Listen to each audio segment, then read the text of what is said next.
Hey everybody, you're watching We the Fandom, where we discuss comic books, pop culture, and the fandom experience. If you enjoyed this video, please hit that like button and subscribe to the channel to see more content. How's it going, everybody? Jacob here at We the Fandom, and today is New Comic Book Day, and I saw this comic on the listing about a month ago, and I was really excited to read it and review it. So here we go with Juggernaut issue number 1, new series. Hopefully that's going to run for a while, although based on past Juggernaut series, they usually only last maybe 1 to 3 issues. What's this?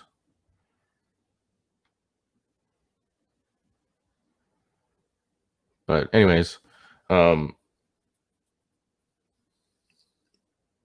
I want to comment on how badass this cover is, and it'll be a different comment about the art in the interior.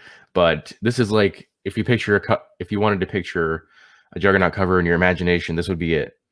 They also have a nice little message for Chadwick Boseman. It says "Rest in Power, Chadwick Boseman, 1976 to 2020."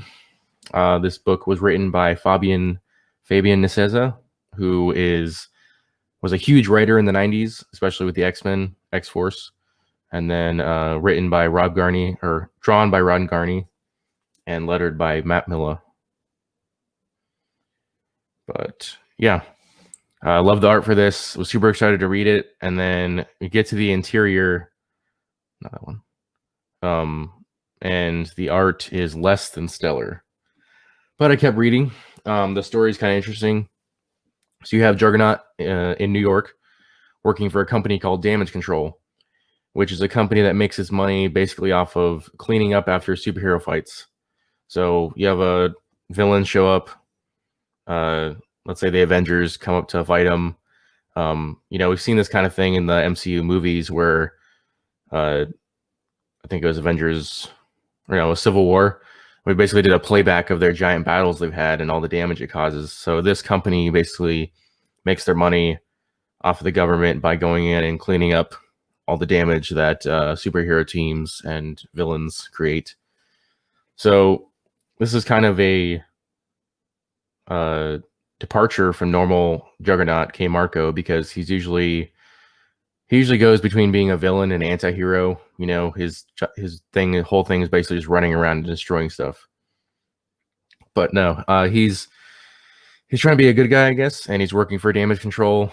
Basically, he's purposely demolishing buildings, but in the cause of trying to help with the cleanup, because they're basically going to get rid of those buildings and create new ones.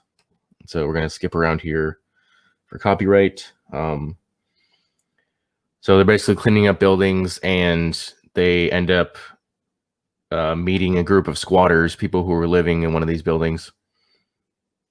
And turns out one of them actually has superpowers. So one of them fires what looks like a concussive energy blast at the Juggernaut, and it actually stops him, which is a pretty big deal because the Juggernaut is basically known for being unstoppable, because one of his main powers is whenever he gains enough momentum, you can't physically stop him through solid force.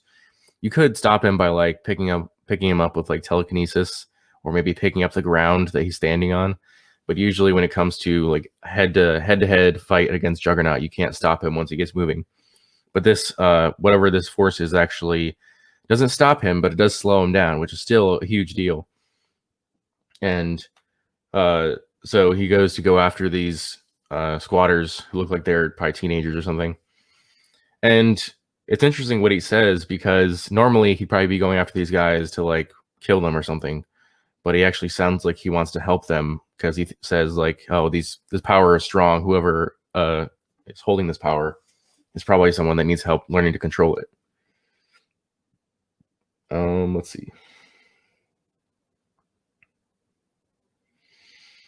And then we get to a part where basically we learn that this story takes place a few months after another X-Men story that came out a few years ago, where he fought the younger sister of Colossus, Illyana Rasputin, also known as Magic, who recently appeared in the New Mutants movie. And she basically has the power to travel between dimensions, and she also contains demonic powers.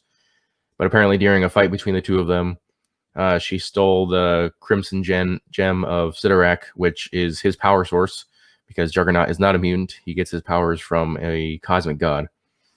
And so she stole the gem from him, basically taking away his powers, turning him back into a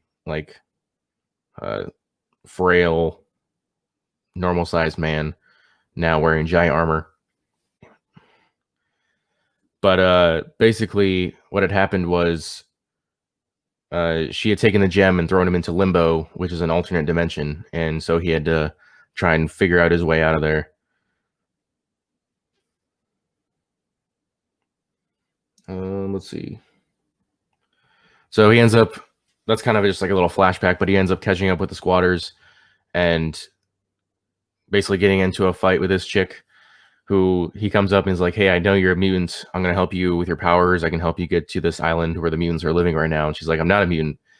And she gets into a fight with him and she fires the blast. And it turns out that this isn't just like an energy blast. It's actually, she has the power to like control kinetic energy, so she can like speed up or slow down like the inertia of an object or something. And so she's actually able to slow down the Juggernaut enough almost to where he's completely still.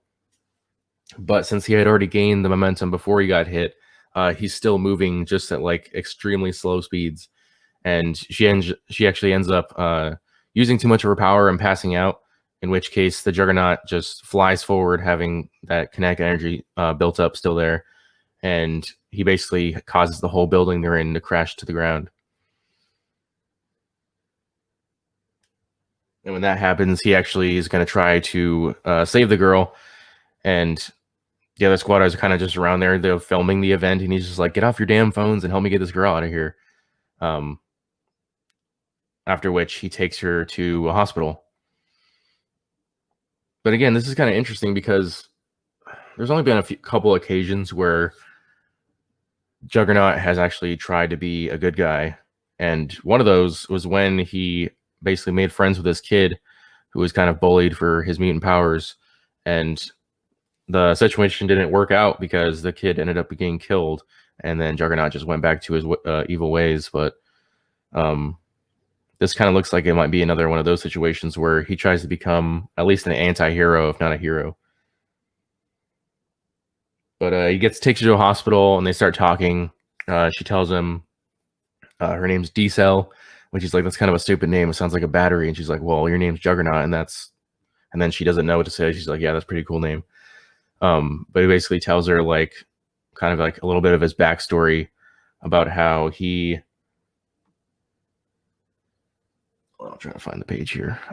How he had been in limbo, and basically he found this gateway to get out of limbo. But in order to get out, he had to sacrifice something.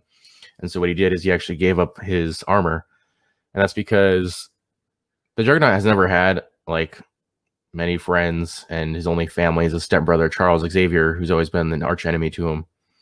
And all he really had was his power and his armor.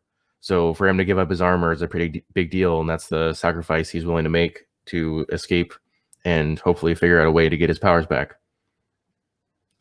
But she basically talks to him, and she's talking about how her friends are filming because she has what's called a RoxTube channel, which is basically what YouTube is in, I guess what YouTube is in the Marvel Universe, and how she normally just uses her powers to play pranks on people, and then they film it to get like millions of views.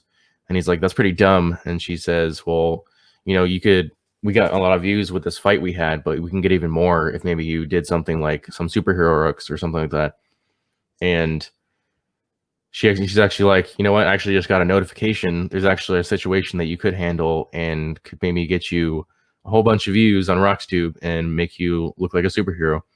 And he's like, what is it? And it turns out that the Hulk is on a rampage, which means that in the next issue, we will get to see the Juggernaut versus the Hulk, which is going to be really awesome.